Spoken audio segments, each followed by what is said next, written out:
All right, Entree Architect community, it's 4 p.m. Eastern or thereabouts. So it's time for the Entree Architect Context and Clarity live conversation for Thursday, April 28th, 2022. Thanks for joining us today. As you get here, say hi. Let us know that you're here and let us know where you're joining the conversation from. Where are you today? If we've never met before, my name is Jeff. I'm in Indianapolis, and I come here every weekday afternoon at 4 p.m. Eastern for one reason, so that we can find clarity around the things that matter most to you, the architect. It doesn't matter if you're the employee of a firm or you own your own firm. Maybe you've circled a date on the calendar and you've said 2022 is my year and you're on the runway to starting your own thing. Or maybe you have owned your own firm for a year or 10 years or 29 years and you're starting to rethink or reimagine what that firm could or maybe even should be. All of the topics that we cover, one topic every day, they all fall under the broad umbrella of the business of architecture, and they're all the need to know topics for the success of small firm architects just like you. So thanks for joining us. Great to have you here as usual for these Thursday, for these Context and Clarity live conversations. I am joined by Katharine McPhail. Hi, Katharine. Hello, Jeff. It's great How's to be everything here. in the attic? The attic is awesome. Love my new environment here in the. I kind of preferred the basement actually, but I'm getting used to the attic. It's okay. Well, for those of you that are veterans of Context and Clarity, you realize that Katharine has been moving on up. She's moved from Hmm. the basement to the attic, Yeah, and she has a little more sunlight up there, I think. yeah. I won't go into the subtle differences between the two spaces because I'm Okay, not that interested. that's for another show. Yes. Let's see who's with us today. On my screen, first, I see Scott Thrift. Am I correct? Am I looking at that properly? I get this confused, as you No. know. It's backwards of It rolls backwards of what we're used to, Yeah. but I I see think Scott Thrift. I think Scott's first. All right. So if he's first in the room today, that means that he is the winner of today's John Kenny Memorial Crocheted Bathtub Award. For those of you that are new to Context and Clarity, we have several awards that we give away. One is for the first person into the room. Today, it's Scott Thrift. He's joining us through LinkedIn. Says it's a blustery day on the Bay. He's in San Francisco. Sarah Lee, welcome back from Salt Lake City. She's over there on Facebook. And Christians in Ithaca, New York on Facebook. Mark R. LePage is listening in on the move today. He says it's good to have you with us, Jonathan. Hey, he spoiled the surprise. Yeah. Spoiler alert, Mark's commenting. He's joining us from on YouTube today. Benita, thanks for the wave from Atlanta. Barry is joining us this evening. He's in Scotland, joining us through LinkedIn as well. He says, absolutely top guest today. Listened to the podcast for years and always wondered how we would approach architecture. All right, we're going to get into that.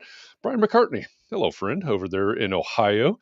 Don Duncan, also a friend up in Northwest Indiana. I got to get back up there and see you guys, Don. Glad that you're here today. Jake, welcome back from East Aurora, New York. James Petty from New York City. Past That sounds like guest. he is a past guest. Yes, he's Hmm. a past Context and Clarity live guest. I was going to say that sounded just like a Pace Picante commercial there. And Caitlin, welcome from Harrisonburg, Virginia. Glad you're joining us as well. If you're out there on Facebook, or let me back up half a step. If you're new, first of all, welcome. Context and Clarity Live is streaming out right now to a number of places. It's going out to the Entree Architect Community Facebook group. It's going out to the Architects and Allies Facebook group. It's going to the Entree Architect YouTube channel and our Entree Architect Twitch stream. Also, my Twitter feed and my LinkedIn profile. If you are on Facebook right now, that means that you're in a private group and there's Facebook rules regarding privacy, which mean that if you're commenting and your comments aren't showing up on the screen as you see it right now, it's probably because you haven't given Facebook permission to communicate with Restream, which is the platform that we use here for Context and Clarity Live. So the solution to all of your problems, and yes, I do mean all of your problems, is the URL that's in the bottom left-hand corner of the screen right now. It's chat.restream.io/FB, like Facebook. So if you type that into your browser Chrome or whatever it is that you use, chat.restream.io/FB. A couple of clicks later, you will have given Facebook permission to talk to Restream. All your problems will be solved and your comments will be showing up on the screen. As you see, like Jake, he's on Facebook and you see his comments, Siri, Christian, and others as well. So chat.restream.io/FB. If you say, hey, my question is not on the screen, that's the way to solve that problem. All right. Now, with that, I know that I have forgotten something. So what have I forgotten at this point? I don't think you have forgotten anything. Oh, there's something. There's got to Well, be something. honestly, I wasn't really listening, so maybe you No, did. that's I don't know. fair enough. Fair enough. I forgot to I'm just ask joking, Katharine Jeff. to listen. I'm going to listen That the whole was rest of the time. No, I don't think you forgot anything except for our okay. guest who's still backstage. Our guest is still back there. I imagine the peanut M&Ms have run out in the green room by now, so Mm. it's probably time to make our introduction. This again, this selfishly, I love context and clarity because I get to have these conversations every week, and I have described this before. We have our wish list. It's a tab on our spreadsheet. And this person has been in our wish list, our bucket list, if you will, for a while. And I am very, very happy to be able to have this conversation today. And so, first of all, thank you to all of you out there in context and clarity land, because without you, we wouldn't be having this conversation. So thanks for being a part of this community and showing up and making context and clarity a thing every week so that I can introduce right now our guest, who is an author and a show host, even a bit of a cartoonist. He was once a slave to the hourly billing cycle. Today, he's out to rid the world of the time for money paradigm. He's the author of Hourly Billing is Nuts, the host of Ditching Hourly, and the artist behind the Ditcherville cartoon series. Jonathan Stark, welcome to Context and Clarity Live. Thanks for having me, and I appreciate the M&Ms reference. It was very Van Halen reference for anybody who's right. brown M&Ms. Yes, yeah, that is our traditional green room accoutrement, I suppose. Yeah, Snacks I'm that a are heavy back there metal for the guy from guests. way back. So awesome, love it. Well, we could talk music trivia all day if you want to. Well, that's what we were Happy talking to. about before you arrived on the scene, Jeff. You missed it. That's awesome. Well, when I'll tell you about it later. you'll have to tell me about it later. And when well, he's already here. Rod Warner is here. He is our resident music trivia aficionado. So bring it on. Here we go. Tempting. Yeah, very tempting. Yeah. It's great to have you. It's great to I think really pull a lot of things together today. Before we went live, Jonathan and Katharine and I were talking, and I threw him in the mix basically with a couple of other people that a lot of you in the context and clarity community are familiar with. Blair Enns being one, author of the Win Without Pitching Manifesto, and Chris Do being another, the founder and well-known host of The Future, Futur, no E. But I think there's a lot of synergy between those three, Jonathan being one of those three. And so I'm really happy today to really get into this conversation about who knows what, but starting out maybe with this idea of value-based pricing. So maybe, and I mentioned paradigm shift earlier, but maybe what we need to do is start with the idea of what exactly does value-based pricing mean? Great. Yes. And I have to say, Chris and Blair are absolutely fellow travelers. There's hardly a thing that the three of us disagree on. So I'm happy to be included in that list. What is value pricing? So it's pricing based on value. but right. But those two words, value and pricing, need to be defined. Yeah. You're basing your prices on value, but what does that mean?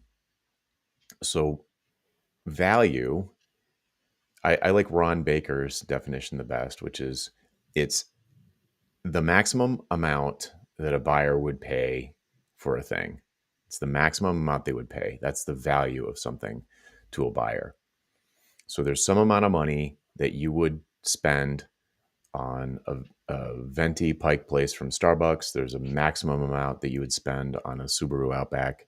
There's a maximum amount you would spend for a blueprint for a gazebo in your backyard. That is the value to the buyer. If you can guesstimate back in the napkin calculation what the value to the buyer is for your contribution to this thing that they want, then you base a price on it.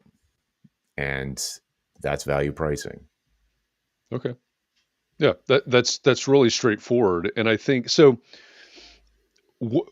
Again, back to this idea of paradigm, because I think for a lot of folks in our audience, in our community, this is a little bit mind bending. Oh, yeah. Hourly pricing, or trading dollars for hours. Hourly pricing has been the norm in a lot of circles for a long time. Mm-hmm. And to me, there's one thing that you talk about, and as we were talking earlier, Blair Enns talks about this a lot as well. So does Chris.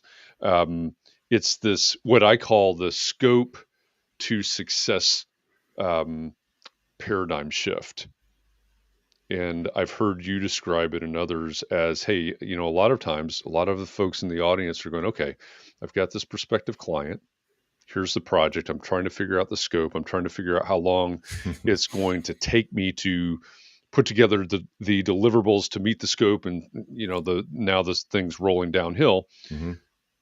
But in order to get to that value, you need to do something different, don't you? 100%. Yes. And let me first agree with you that it's a complete mind shift. It is a 180-degree shift in your thinking, and it takes time and practice to get it right and to be able to execute what I call the why conversation when you're in a sales process with a possible client. It's a performance art. You need to practice it. You can read about it all day long, but you need to practice it before you get good at it. You don't just read about how to get good at guitar. You have to practice. So I'm the first to admit that hourly billing is way easier, but the ceiling is incredibly low with hourly billing in terms of growing your business. So if you want a way to explode your profits, value pricing is one way to do it. The next thing that I want to call out that you said, and I'm glad you did, you used the term hourly pricing. There's no such thing as hourly pricing. It's an oxymoron. Everybody that talks about this says that. I used to even confuse hourly pricing and value billing, those terms. Value billing doesn't make sense either. Value billing, that term makes no sense. So hourly pricing, if that makes sense to you, the listener, when you give someone an hourly price, assuming that it's an possible caveat here. Usually in my space, I'm from the software world. When somebody used to say, we'll give you an hourly based price, they weren't actually giving a price in the way that you would go into a Target and see the price for a lamp and it's like $39.95 and that's the price. It's actually an estimate of how many hours you think it's going to take multiplied by your hourly rate. That's not a price. It's an estimate. Unfortunately, no client on planet Earth will take that estimate as an estimate. They will take it as a price. Right. And if you exceed that estimate, they will start to freak out. So hourly pricing. So just the takeaway here, if you're thinking in terms of hourly pricing, you need to think about it some more. It's not a price, it's an estimate. And the reason why there's a million reasons why that's bad, which we can get into, but it needs to become a very conscious level thing for you to understand that an hourly estimate is not a price. So I hear you chuckling in the background. So it's like most people have probably had the experience of giving an hourly estimate and then exceeding that estimate and then having tough conversations with the client. And right. That's the difference. A price is presented to the client or the buyer in advance of them making a purchase decision. And then that price never changes. What if you went in and you said, how much is this car? And they said, it's $45,000. And you said, great, here you go. And they're like, actually, it's 60. 6 months later. Nobody likes that. All right. So the mind, how do you uncover the value? How do you uncover the value? Yeah. You have to do it through conversation with the buyer. It's not about convincing them. It's not about selling them. It's not about persuading them. When someone comes along and they say, "Hey, I heard you did great work for Alice. I'm friends with Alice. We've got this project that we'd like to have you bid on," or however they phrase it. And then a lot of times they'll say, "What's your hourly rate?" And you say, "Well, I don't have an hourly rate. Let's jump on a phone call and you can tell me what you're looking for." Yep. And you go into that, I call it a sales interview, because you are there to interview them. You're not there to pitch them or present to them or convince them or persuade them. You're there to interview them. And the goal of the interview is to find out what they want, what they really want, uncover what they really want, not what they're asking for, what they really want, and get a sense of what it might be worth to someone like this in this situation. And I'll pause there, but once you have that, that's the value to the buyer. And if you can find so once you have that value, you set a price or possibly 3 prices, some options for them to choose from. And then once you have those prices, you would decide on a scope for yourself to propose at each one of those prices, which is the polar opposite of what most people do and what you described. Yes. It sounded like, which is that you take their self-diagnosis at face value. They want a landscape architect to come in and redesign their whole backyard so that it has this, that, and the other, and immediately jump into how long is this going to take me? What's going to be involved? They're solving the problem during the sales meeting, Right. trying to estimate how long it's going to be in terms of time and materials, probably in this case. And then they're going to come up with an estimate, a cost-based estimate instead of a value-based price. It's completely opposite. You mentioned a minute ago the why conversation, which I think this is the road we're headed down, right? So Yeah. what's the why conversation? It's a series of types of questions that you would ask a person who's interested in working with you to uncover why they really want this thing that they're asking for. What's the desired outcome? Whether it's a business to business transaction, you want, what's the business outcome, or it's a B2C, direct to consumer kind of engagement where you're doing, I don't know, something at somebody's house, and how do they want to feel when it's done? What's going to make them feel that way when it's done? What's that feeling worth to them? Is it some kind of, well, I won't even go, but it's like, is it going to be like a backyard pool thing where they want the grandkids to come and have this be the gathering place for the whole family? Like they can come and say, "Oh, we want a pool and we want a patio and we want this fence and we want the dogs to go over here and blah, blah, blah, blah, blah." But why? That's the why conversation. Because there's probably 100 ways to skin the cat. You want to make sure that the way you pick is going to achieve their goal, their outcome. It's going to satisfy them. So at the end of the engagement, they are thoroughly satisfied with your contribution to this desired outcome.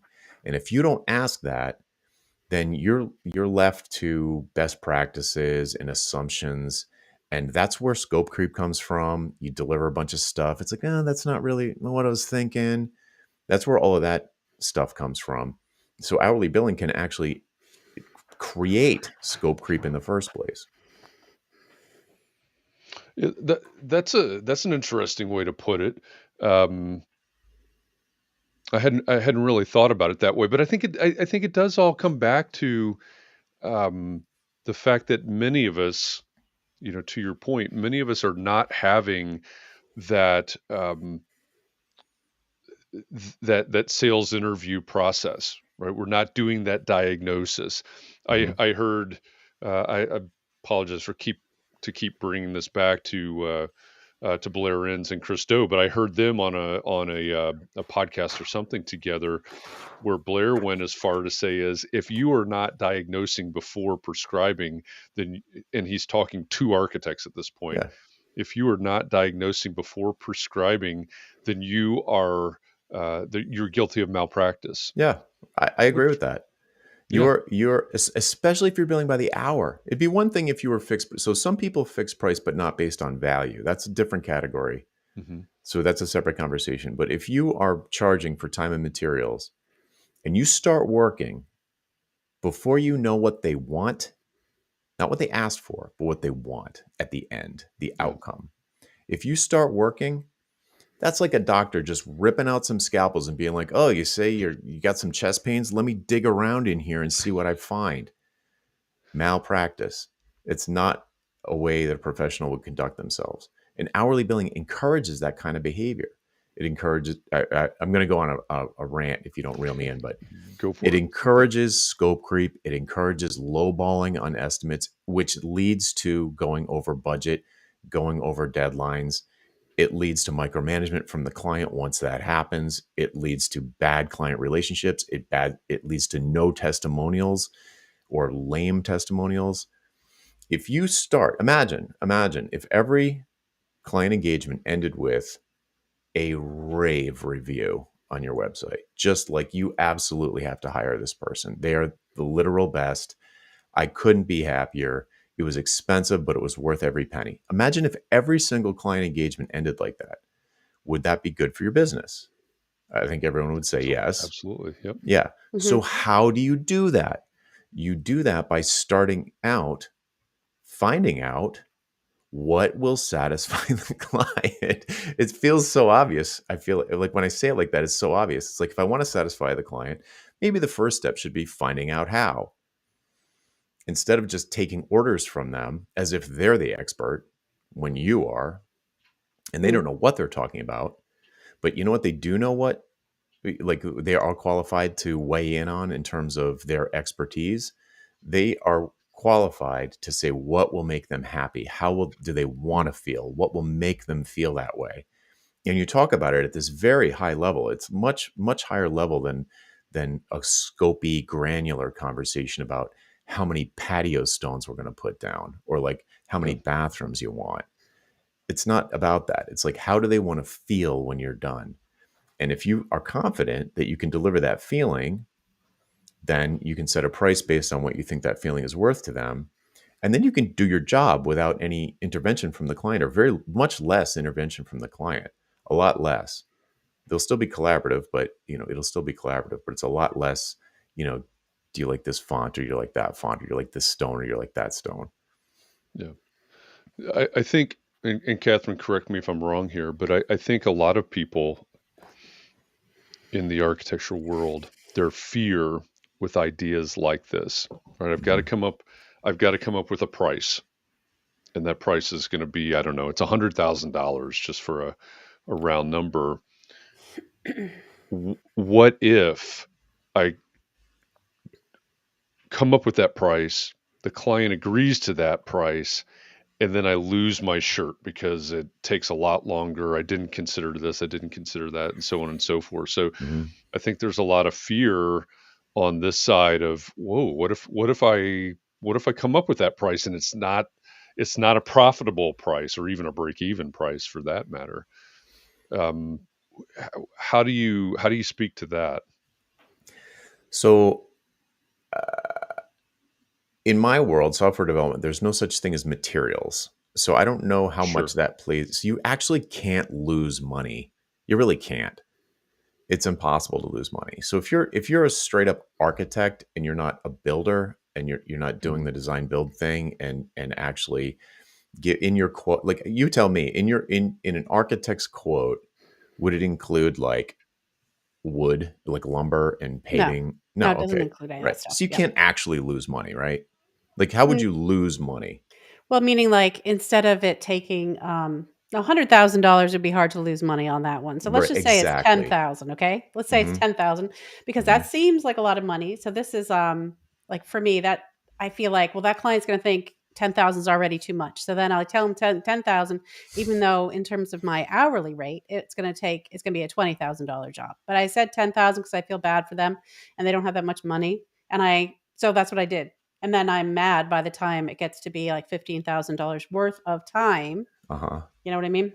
Well, the problem there is not value pricing. No.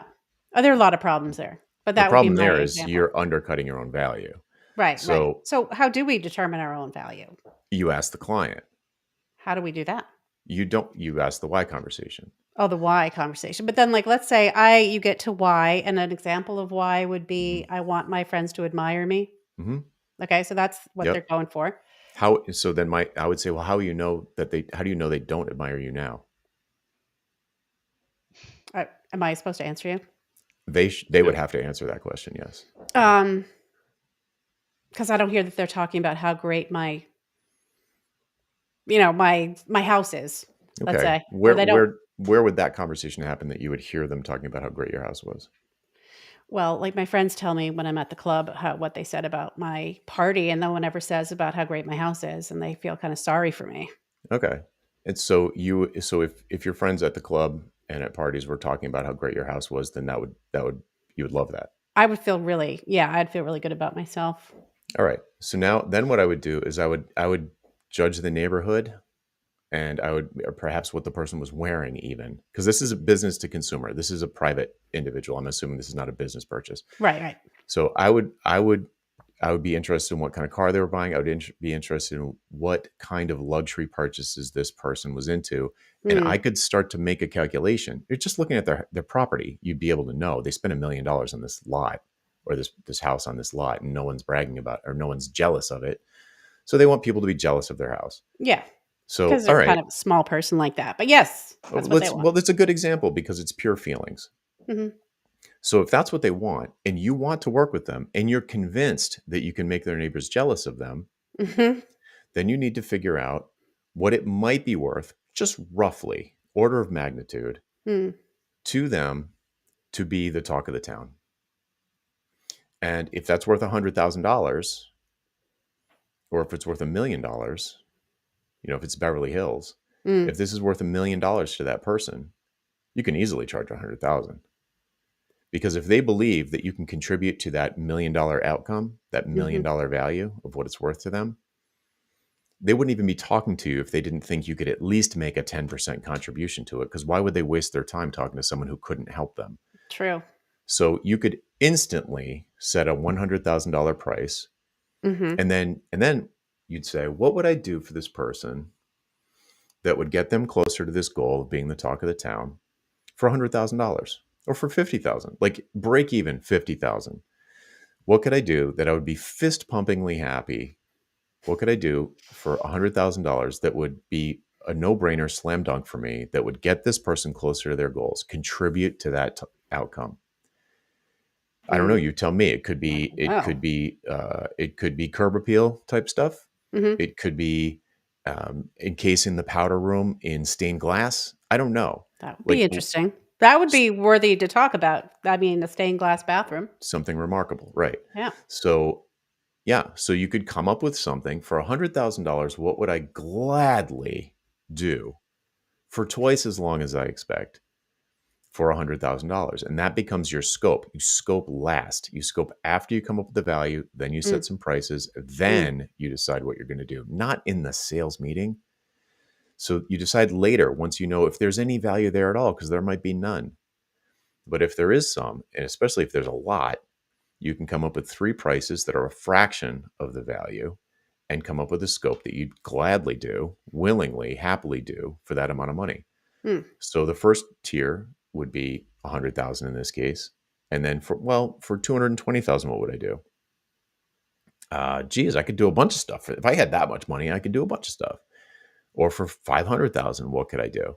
Whole bunch of stuff. Design the whole landscape art, the background, the yard, the curb appeal, everything. That maybe get the city to rearrange the street, like a light show. Who knows? I don't know. You can get creative. That's the beauty of it. You're not solving the problem in the sales meeting when you really don't have enough information anyway. Yeah. What you really want to do, it doesn't matter how long that sales interview is, you're not going to get all the information you need about the scope. There's always going to be changes down the road. But if you can find out what it's worth to the person, and then you could say, all right, let's say it's only worth $1,000 to the person. They don't really care. It's just a kind of nice to have. And you're like, well, what could I do for $100 for this person? What could I do for $220 for this person? What could I do for $500 for this person? Maybe the first option is a video workshop. Maybe the second option is like some sort of like coaching call. Maybe the third option is, I don't know, something you would do for $500. Like value pricing doesn't automatically mean you're a millionaire. It just means that you're basing your prices on the value to the client. So if the value is really high, you can set your prices really high. If the value is really low, you have to set your prices really low. And if you don't like that, then you need to get clients that have a higher value in the kinds of things that you can help them with. And I think one thing that's really important about what you're saying there that we need to make sure everybody's understanding is, and a minute ago you said scoping last.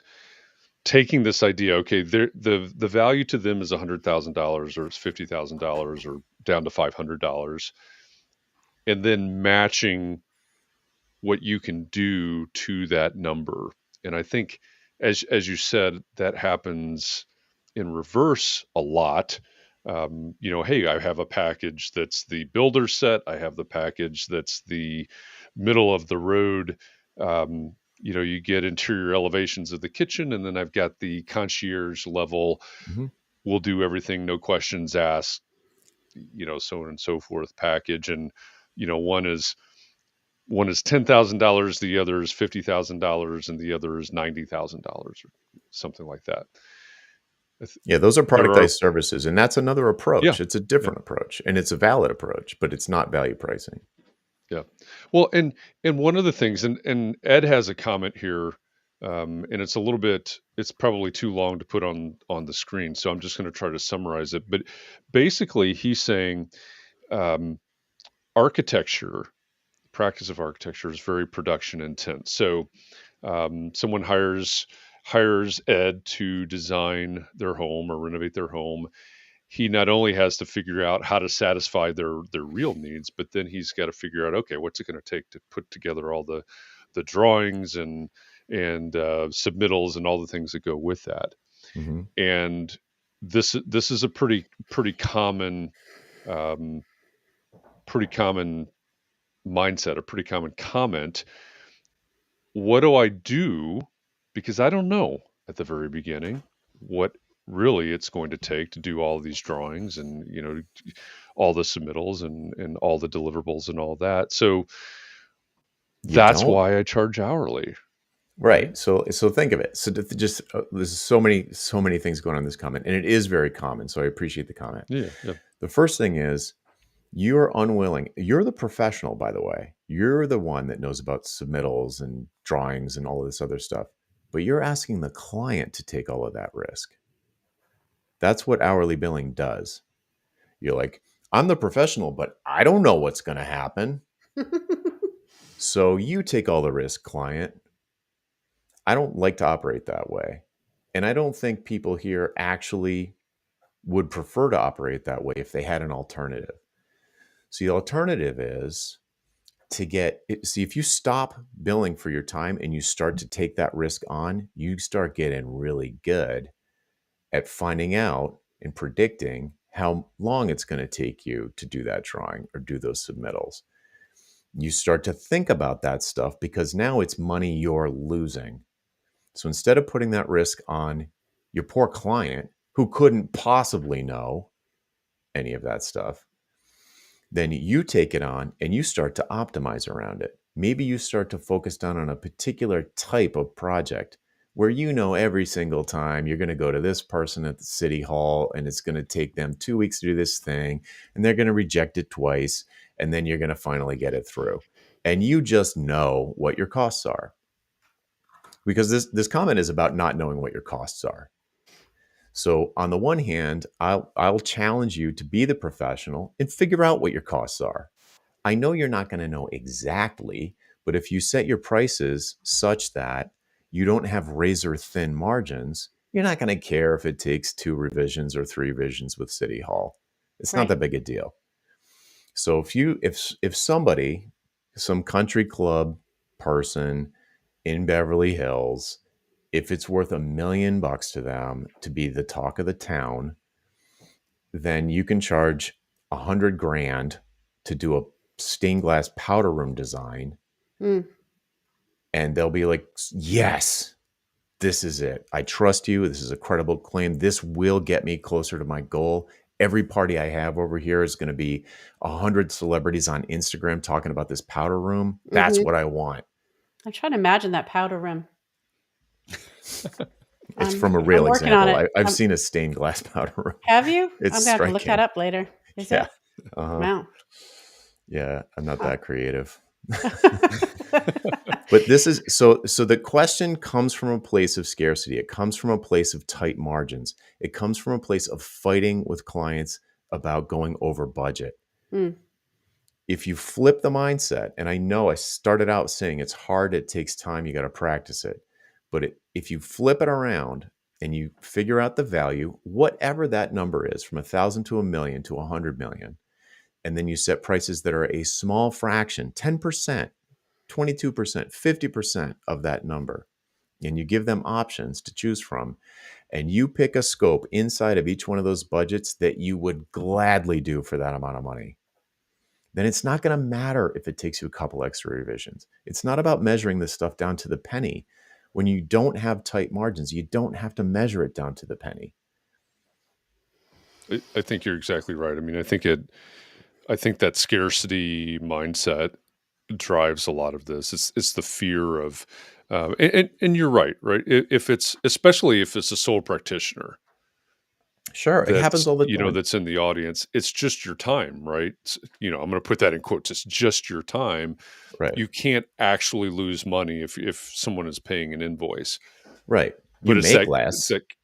Sure. Yeah. It's that comparison. Oh, wow. I just ended up working for $10 an hour rather than $200 an hour, which is what I want my hourly rate to actually be. Yeah. It's suboptimal, but you didn't lose money.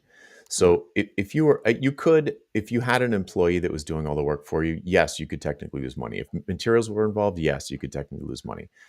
And in the big picture, I mean, I did value pricing as a noob, not knowing what I was doing when I first started my solo software design agency, but still is like a lot of architectural concepts there. And lots of unknowns, lots of uncertainty. It took me a long time to stop thinking about scope in the sales interview. Long time. And still, when things took longer than I expected, I made an effective hourly rate that was a little bit lower. But the thing that you don't realize is that the nature of the client relationship is so much better when, okay, you take a little bit of a hit in your effective hourly rate. Like you could have made more if it didn't, go a little bit sideways. But the difference between dealing with a client who's not paying more money every time there's some kind of surprise versus working with someone who is paying more money every time you, the expert, didn't predict something, all of a sudden, your client relationships are a dream. You're just making a little bit less than you thought you were going to. But nobody's yelling at you. You're not getting all caps emails every morning. They're totally chill. They're like, oh, that's too bad you found a rock where we were planning a giant boulder where we were planning on putting the pool, but I'm sure you'll figure it out. And you're like, yeah, I guess I will. There's just no fighting. There's no fighting anymore. So it's dramatic improvement in quality of life, even if you screw it up a couple of times. And I only had one bad one in my entire career, 15, 20 years. And it really wasn't even that bad. Yeah. I think what you're saying there cannot be overstated because, in this world, in professional services world, architects, attorneys, and so on and so forth, the repeat client and referral, what's the word that I want? Repeat clients and referrals are the name of the game, right? If I were to go down, and I don't know, it looks like we've got 20 or 30 people in the room right now. If I were to go down to every person in this room and say, okay, what percentage of your work comes from repeat clients and or referrals, the percentage would be extremely high. And what you're talking about right now is something that I really appreciate because we're talking about, on some level, yes, we're talking about pricing, and profit and all these things, but we're also talking about client experience. And one of the things that I say when I work with my clients all the time is when we're talking about money, whether it's the proposal, hey, you had this conversation, you had this interview, you diagnosed and you present this proposal, or it's somewhere during the course of the project. If there's a surprise when it comes to money, it's never a good thing. Mm. So this idea of, I keep coming back to concierge level because I think that kind of fits into what you're talking about. But this idea of, hey, I'm going to take care of it, forces you to get better at coming up with those numbers, right? But to your point, the dividends, you're mentioning the testimonials. Right. Earlier. You're 100% right. If you're Katharine, if your website was filled with 30 testimonials, raving testimonials, like he's talking about, all of a sudden you've blown up that repeat and referral process. I can see that. And then, but you're right. I mean, I do charge hourly now, as we mentioned, but I want to show, I'll get back to that because I want to show James's question, which says, you're right, Jonathan. I just say the one unknown for us with each client is exactly how much hand-holding they require. Some clients are on the phone 3 hours per week and some 10 hours per week. But you would say, I'm going to guess you would say something like, so hold their hand, right? Right. So there's two ways to look at it. There's two things that pop into my mind there. One is if you tack a 0 onto the amount of money that you're expecting to charge them, you're not going to care if you're holding their hand 10 hours a week. That's the first thing. The second thing is you don't have to work with every lead you get. You can reject people. And this is a scarcity mindset thing. If you only get a couple of leads a year, you're going to be trying really hard to close them because you don't know how you're going to keep Cheerios in the bowl next month. So if you're desperate all the time for every lead, that's a separate problem. And that's going to cause you to do things that are not good for your business, or at least encourage you to. But if you're not desperate and you recognize that no is an option, this is not going to be a good fit because you detect that the person is needy, then you just won't work with them. You just hand them off to someone who has a better bedside manner or prefers that kind of consultative engagement. And guess what? If you have someone that is needier than you like in a project, your spider sense starts to get really good in those sales interviews about what the telltale signs were. And you start to pay attention to that stuff. Instead of what you would normally do on an hourly basis is you'd take out the baseball bat and you'd hit them with it. Every time you want to talk to me, $100 an hour, $100 an hour. Stop talking to me. Right? It doesn't even work. And it doesn't work. Probably because you are so underpriced that they don't care about the hourly rate. So, yeah.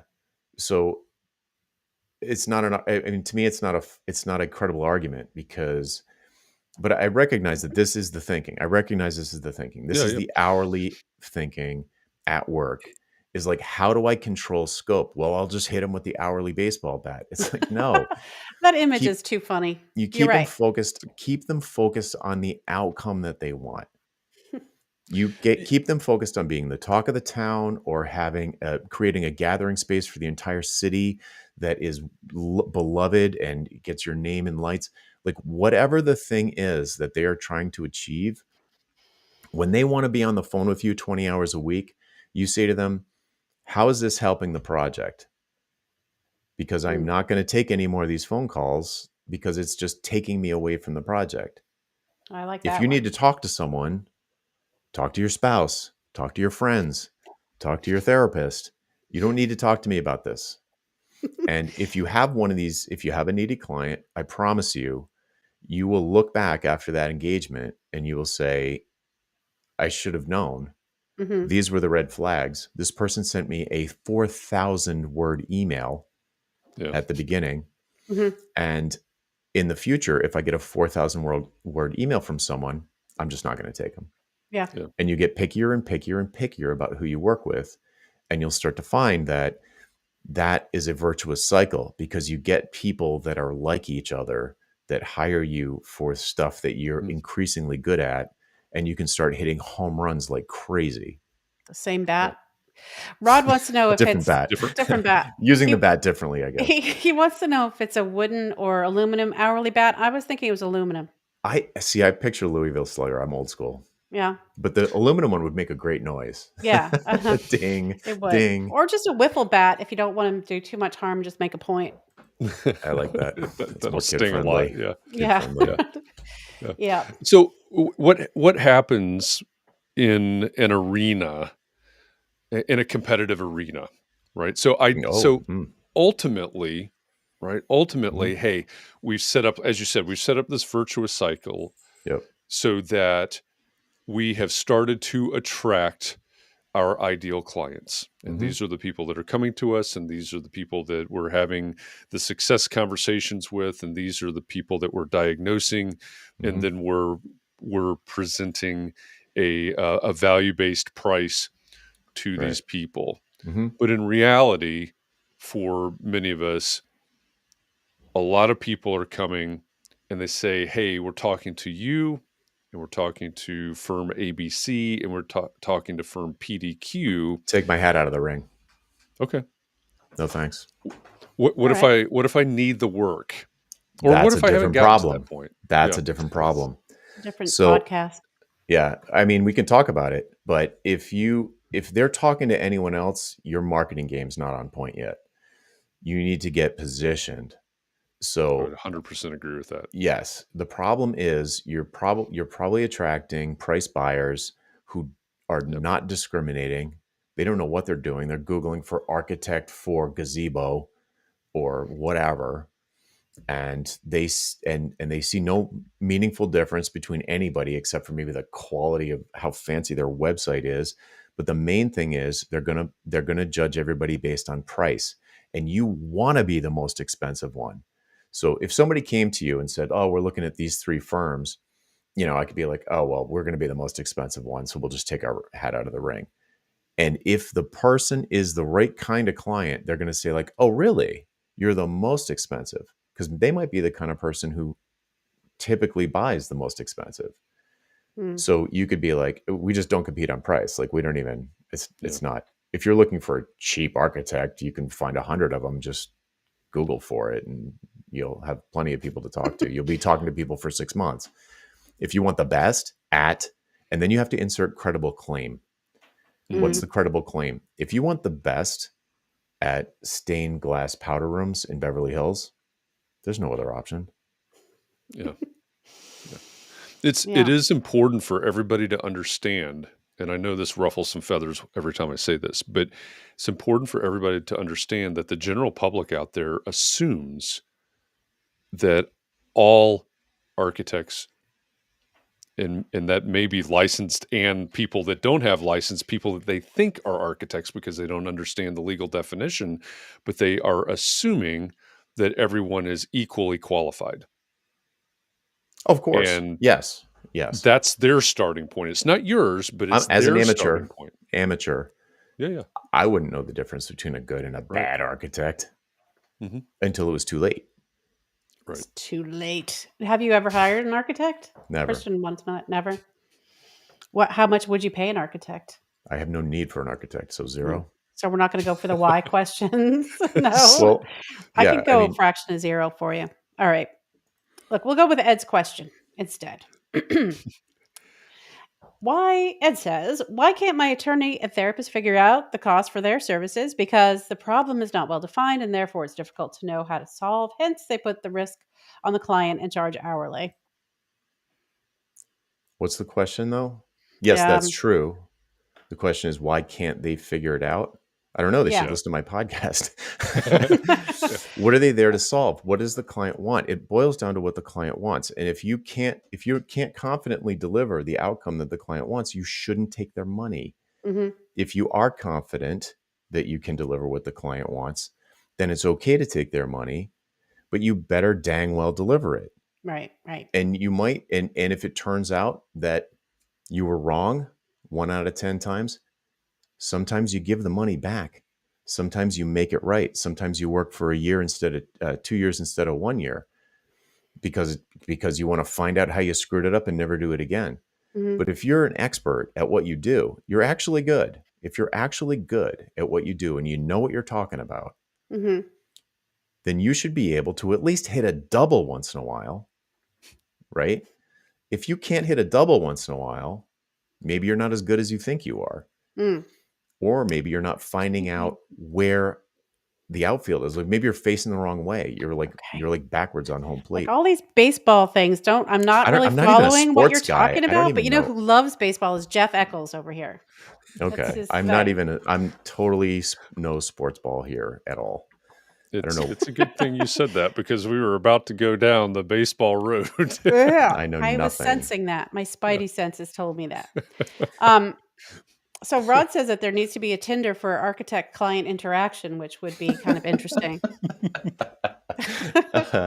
Okay. I almost want to explore that because what would you put on your profile? There's like, I guess you could. Long walks on the beach. I can deliver that, you know? Well, so let's go down that road a minute because, Okay.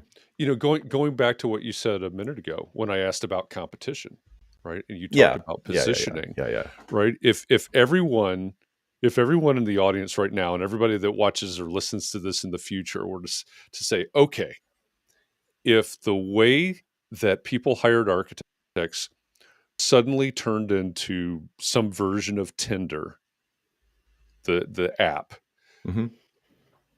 what would my profile say? Because then all of a sudden that positioning, right, and the brand, the messaging Yeah. becomes vitally important because people are scrolling. I don't know that this is really any different than what's currently happening, but it's consolidated in an app and people are scrolling and they're swiping left and right. And I don't know which way How do is you the know way about that this, you Jeff? want. Yeah, I know. Yeah, I don't know which direction you want them to Disclaimer, swipe. never seen Tinder. Don't know what you're talking about. Right. How would you grab their attention? Exactly. How would you get swiped on in a positive way? The answer is you would say something in that profile at the very top that they think is a secret thought that only they know about. Mm. If you want to be the talk of the town, swipe right. If you know, or you could say like, I'm the $1 million doghouse architect. I'm the doghouse mansion architect. I'm the Beverly Hills, I don't know, powder room. I'm the go-to for Beverly Hills powder rooms. Yep. You'd have to do something so incredibly specific and touch on something that when, you know, 0.0001% of the population is going to resonate with. But that 0.0001% of the population is probably 100,000 people, and you can maybe service 10 in an entire year. So if you can find that private, what they think is a private thought, and you do a cold read on them, it's like, you want people bragging about you at the club pool. I know you do. It's like, oh yeah. I mean, I thought that was a secret, but that's true, right? Yeah. So it's a very crass example that we're using, but at the end of the day, it does boil down to a feeling. Like, well, how do you want to feel? So an example I use a lot of times is like, I have a landscaper. I don't care how much it costs per hour. I will pay $300 a month to not be embarrassed next to my neighbors, right? Like, I don't need to have the best yard in the neighborhood. I just don't want it to be embarrassing. And I'll pay $300 a month all day long to not be embarrassed by my front yard. But they insist on sending me an invoice for some number of hours that were spent in this much fertilizer and blah, blah, blah. And it's basically $300 to $350 every month. And it's annoying because I can't put it on auto pay because it's always slightly different. But I don't care if it took them, if they drove by and waved a magic wand as they passed and it made my yard not be embarrassing, that would be good enough for me. And that's worth a certain amount to me. It is worth a different amount probably to my neighbors. It is worth a different amount to you. It's worth a different amount to every single listener on here. Some people don't care. Some people would rather do it themselves. There's all these different, even though the landscape person could do the exact same thing every time for every client, it's worth a different amount to different people.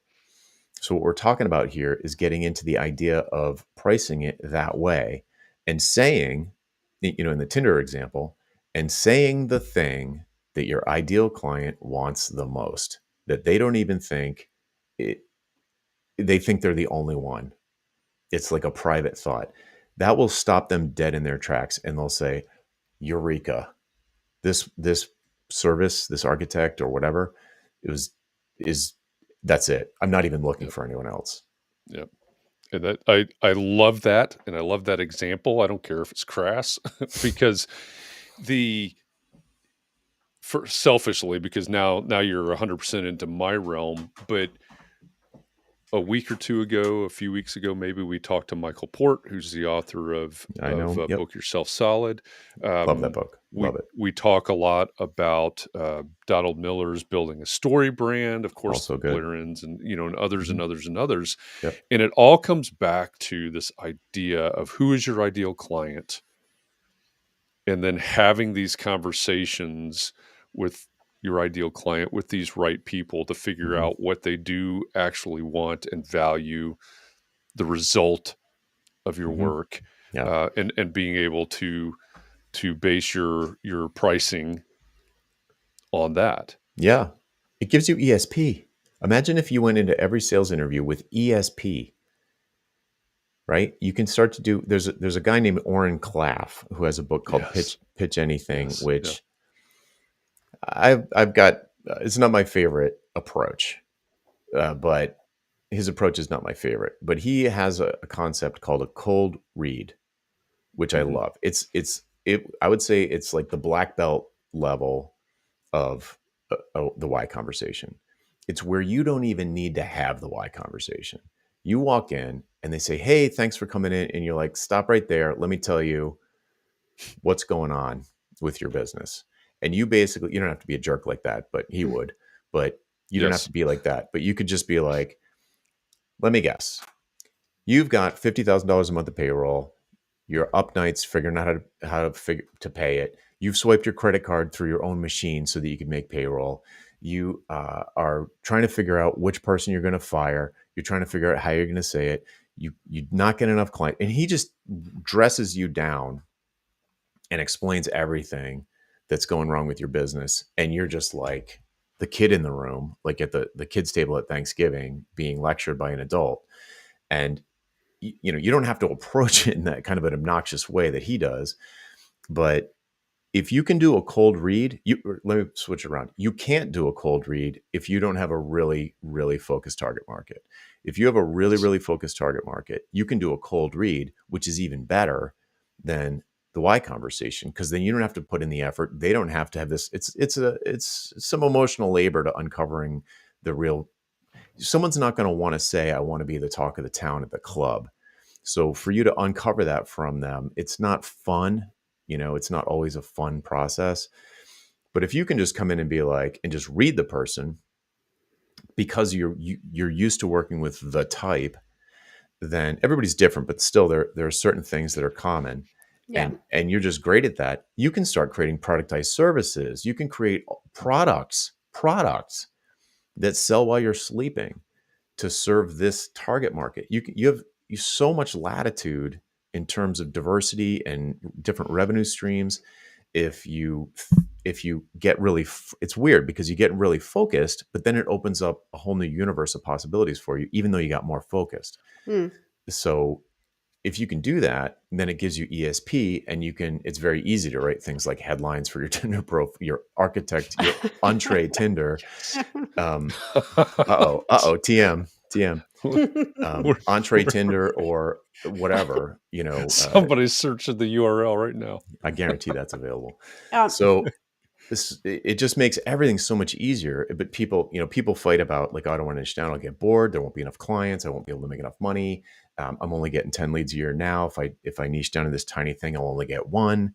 All of that stuff is fear-based myth.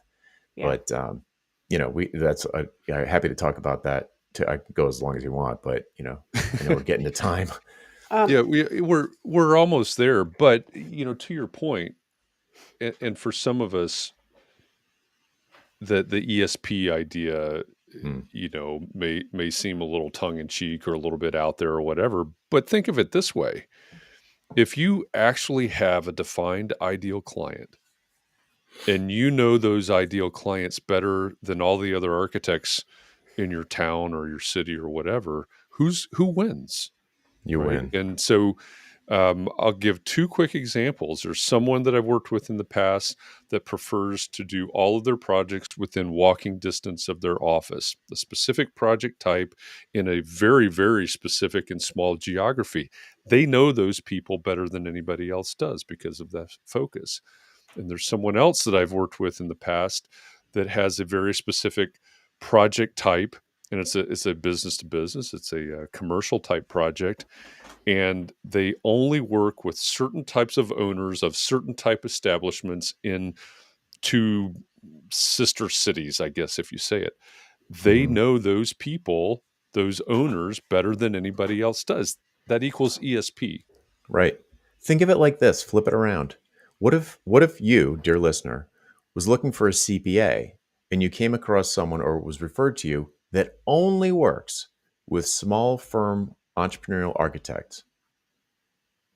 And then Exactly. you got on a phone call with them and they told you everything about your business without you saying a thing. Yep. Wouldn't that be persuasive? Of course it would be. So You know, do you tell them? Do you tell them, or do you just know?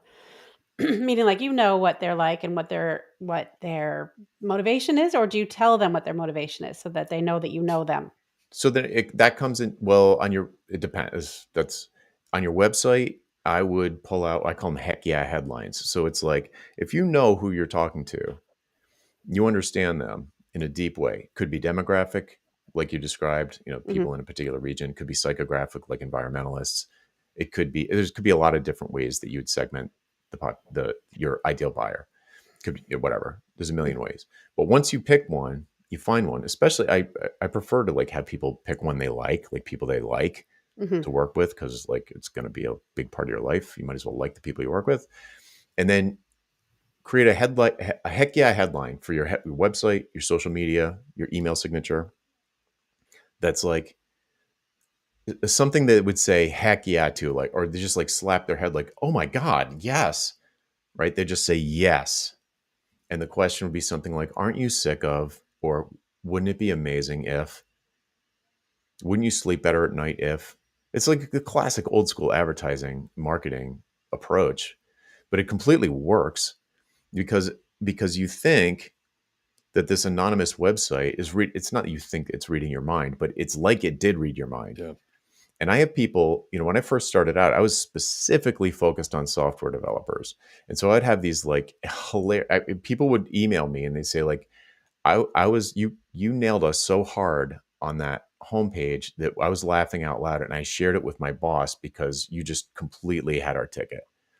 And like, I never even spoke to these people, but my website, I just talked to 100 people in this situation, 1,000 people in this situation. And after you do that, you can pretty much know, like, I know that some of these comments are classic, anti-value pricing or anti-fixed pricing comments. Like I know the argument that's going to come next, and the arguments that come next and next and next and next, because I picked a particular kind of buyer, a particular kind of target market. And if you can do that on your website, then yeah, I would just spell it out and be like, hey, let me guess. You're suffering from these sorts of symptoms. Yep. And you would love it if the opposite were true. And here are a few ways that I can help you get from where you are to where you want to be. It's very straightforward. If I was having a conversation with them, then it comes down to communication style and communication skills and how you are, how you want to be, how you want to relate to your clients. So my personal approach is I usually define as polite but firm, where I have boundaries and I am going to push back the same way a doctor would be like, no, I'm not giving you a triple bypass without an examination first. Like I will say no to clients. I will reject clients, but I'm polite about it. I try to be funny and friendly. So your personal style can come into play here, but you want to let them know, or at least save them the time. You don't want to drag them through a why conversation if they're like, like, can I just make a prediction? Like, your payroll is $40,000 a month and you're suffering from this and da da da da da da da. You could be wrong. They could say, no, it's not. And then you're like, uh-oh, this might not be an ideal client. But if an ideal client comes along, they should say yes to all of those things. and then boom, they're not looking for somebody else. Yeah. Well, and also to your point, it's a conversation, right? Sure. So Yeah. you present these things. They could say, well, no, it's this. And then you can respond to that, right? Yes. You've touched on, and I realize we're past the top of the hour, so apologies to everybody out there, but you've touched on the why conversation a number of times, and we've never really defined it. Classically, there's 3 questions in the why, or yeah, I 3 think there's categories. 3 Yeah. categories. What are the 3 categories? Why this, why now, and why me? And so the sort of archetypal why this question is, why not do this? And just let them sit with that. It's very open-ended. Why not do this? Like, this is going to be expensive. It's going to take a year out of your life or whatever. Why not do it? Like, Why what are you not really going to gain not? here? Why not? I'm writing that down. Why not do? Why now? The why now question, I'd say the archetypal question here is, what changed that made this a priority? Yep. But there, you could phrase it 100 ways. You know, I have literally, I do a workshop on writing proposals, and I have like a list of, 5 or 10 different types of why, of each of the why questions. It's just, it's your personality. You can bring it in. It doesn't have to be why. It could be how. It could be what. But essentially, what you're trying to find out is why this needs to be done in this manner, why it needs to be done now, if it does. And then the last one is, why would you hire someone expensive like me to do it? Why don't you just do your own blueprint, or take a college course, or buy a blueprint online? Why would you hire someone to make a custom, someone like me, who you know is going to be the most expensive approach to do this thing for you? And that's the one that people have the most difficulty actually doing. They'll say this why conversation might be something to this, and then they chicken out on the why me question. Yeah, because they want the work too badly. Right. Why would you? I'm going to have to practice that 40 times in order to be able to say that out loud to someone. Yes, and that's normal. Yeah. But think of what happens if you don't ask. I'm against the word persuasion. I don't think you should ever persuade a customer. But in that live one-on-one situation, you are going to be at your most persuasive. You're going to be the information that you can get in the real-time format is going to be at the maximum. If you don't ask that question, then when you're writing your proposal, if that's the next step for the way you do your business, you're going to have to do it there. And then you're just going to be needy. In the proposal, you're going to be like, well, I don't know why they don't hire someone cheaper. It's like, so then you're just going to be trying to justify your fees. And instead of doing that, you'll just lower them. So if you find out in a conversation, if you find out that they can't just go buy a blueprint, or they don't have the time to go take an architecture course or get certified, or they don't have a cousin Vinny who's a home designer or an interior designer that could maybe do a pretty good job, he's thinking about becoming an architect.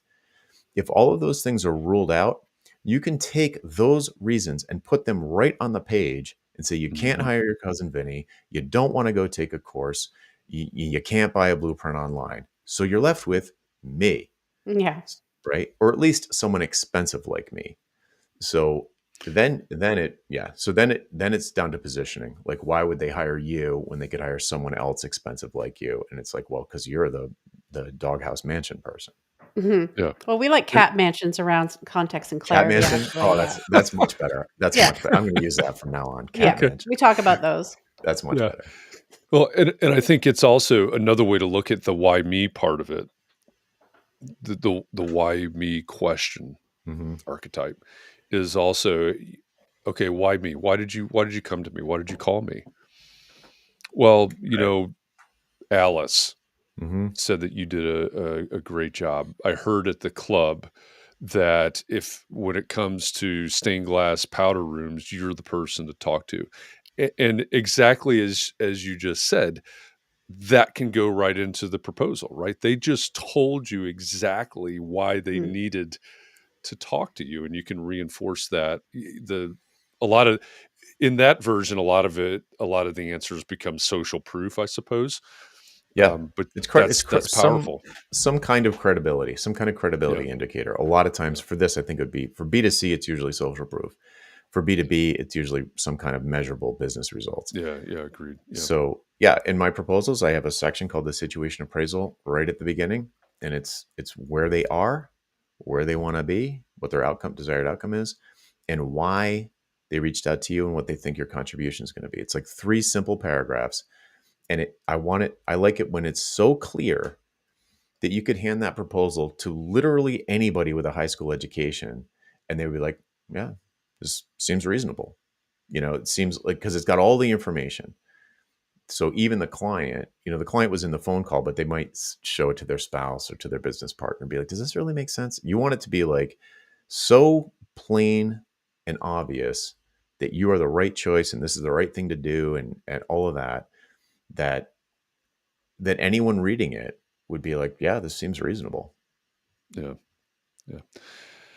So I know I'm kind of scanning the comments over here, and I know we knew this before we even got to this conversation today, that this is some of the things that we're talking about here are very challenging, and new ways to think about doing business, thinking about your clients, your work, your fees, your profit, all of those things. So if there's someone in the audience that has realized that they need to learn more, that they need to practice these things, what can they do? Where do they need to go? Yeah, I mean, the best place to go is valuepricingbootcamp.com, because it's a sign up for a 6-day email course on value pricing. There are other pricing methods that I espouse, but that's the one we've been talking about the most today. And that goes into deep dive on 6 different topics around value pricing. And it comes from my personal email. So you can reply to anything and pick up the conversation with me there. Did you say 60 days or 6 days? 6. I might have said 60. It's only 6. No, I might have hoped it was 60 days. That might be how long it might take me to. No, see, I try to deliver value fast, not slow. So. Right. A lot of hand holding with me. Maybe I should have. No, only 6. I'm sorry. But then you'll end up on my daily list, which I've been writing every single day since 2016. So, and it's all around these same topics: positioning, publishing, pricing, productized services, all the P words. Yeah. Perfect. Well, that sounds great. Yep. That URL is in the bottom left of your screen right now, valuepricingbootcamp.com, if you'd like to sign up for that. So that's for anybody that's out there, you can, and I've seen a lot of comments, hey, I need to rewatch this. I need to re-listen to this. You're making me think differently. Valuepricingbootcamp.com, sign up. Do the boot camp, get on the email list. It looks to me from the comments like that's a place that you're placing value. I've got that really uncomfortable feeling that comes when I know I have to change something. So a lot of people that talk about value pricing talk about it in a me kind of like get rich, get more, charge more. But to me, the beauty of value pricing is that it's customer satisfaction first. Like, that is the beauty of it. So but it's really hard to shift your mindset away from like, but what if I get killed? What if it takes twice as long? It's hard. It feels risky, and it is risky, but there's a huge reward for that risk. So I encourage people to at least give it some thought, have an open mind, explore it, maybe try it on a really small project, get on the list, ask me questions. I'm happy to answer. Awesome. Well, and that's one of the things that I really appreciate about your specific approach to this, because you're looking at it in that client experience first. And I think that, as you sort of alluded to, I think that's the missing link in a lot of these conversations. Definitely. I've never heard it that way before. Yeah. That was my big epiphany started with, I cannot satisfy clients with hourly billing. It's like, it's fundamentally opposed to me delivering customer satisfaction, which I couldn't deal with. Also, that image of the bat, that'll keep me from proposing hourly anymore, just whacking them, because I have felt like maybe it's time to bring out the bat. Oh, you want to have Have another meeting. Yeah, let's have another meeting. Yeah, let's have another one. That'll be $450. So just Yeah. hand it over. I'm just saying, I've got a lot of bats around this house. Yeah, I bet you do. I don't may have a start bat. mailing them out to members of the community. Should That's get a one and good put it one. next to my desk. So the hourly bat. That's a good merch. There's some merch for you. right. Yeah. So Mark Wainwright says that there's so much wisdom in the world, like Jonathan and Rochelle Moulton and many others, that just need a little bit of translation for the AEC professional. If those architects and engineers can do that, it is gold. So There you go. that's the idea. Yeah. And this is, thanks for that. To everybody out there in the audience, I mean, my evil plan is often to bring in guests from outside of the AEC world, because there is, as Mark said, there's a lot of wisdom out there. Mm-hmm. There's an awful lot of us in this arena that do things. We may not ever say this. We may hate it when we hear people say this, but this is the way it's always been done. Mm-hmm. There are a lot of really great ideas, a lot of wisdom out there, as Mark said. And I love bringing in people like Jonathan and others who are not originally from this world. You may have to make a leap. You may have to trust a little bit and figure some things out. But there is, again, I'm going to steal Mark's words right there. There's a lot of gold in this conversation. So, Yep. Jonathan, thank you for sharing this gold with us. And to everybody out there, I hope that there's something that you've heard today, even if it is to go to valuepricingbootcamp.com and sign up and do the 6-day boot camp and do it over 10 times. So you get a 60-day boot camp. The emails are yours to keep. They're yours to keep. That's my encouragement to everybody. Think about this. See if there's a way that you can implement what we've been talking about here today. Again, I say it all the time. Thank you to all of you out there for making this a thing, because this is a conversation I've really wanted to have and I've been looking forward to, and I've loved every minute of it. So, Jonathan, thank you for being here with us and being a part of this conversation. My pleasure. I appreciate it. Anytime. Love to spread the word. Anybody that's helping spread the word. I'm on a mission. Love it. We love the missions. Looking forward to next week, because we're going to do this all over again next week. Next Thursday for Context and Clarity Live, we will have Gloria Cloder, who many of you are familiar with. She is the award-winning architect behind Glow Architecture. I think I got that right. Glow Architects. And she's also an advocate for women and foreign architects. So who knows where this conversation will go next week. As usual, Saturday morning, I will post about it. I'll say, hey, we're going to talk to Gloria next week. What do you want to talk about? Your comments will help me shape all of the topics for next week leading up to our conversation with Gloria. Now, tomorrow is the last Friday in April, which means it's time for our Context and Clarity Book Club discussion.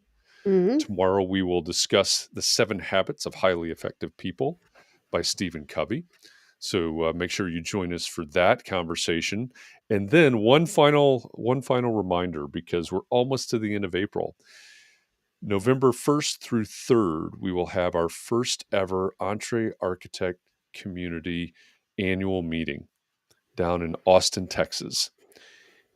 I will be there. Katharine will be there. Mark LePage will be there. Many of you will be there. I want to meet all of you. Some of you have met in person. Many of you I have not. If you have any desire, any inclination, any plans to go to that, make sure you register before the end of April, because that's when the discounts go away. It's like tomorrow. I want you to take advantage of the discount. So make sure you sign up and take advantage of those, because after that, it opens up to everybody. The discounts go away, and why pay more? Why pay more? Just pay what you value. Let's say Value it price. that way. All right. With that, everybody, again, thank you. Thank you, Katharine, for co-hosting this conversation with me today. Everybody, thanks. Take a little bit of time to breathe and relax. Find a way to get rejuvenated, because we're going to do this all over again tomorrow and next week. So take care of yourself. Be well. Stay safe. Keep those around you safe and well. And I hope that I'll see you somewhere sometime soon. Thanks, everybody.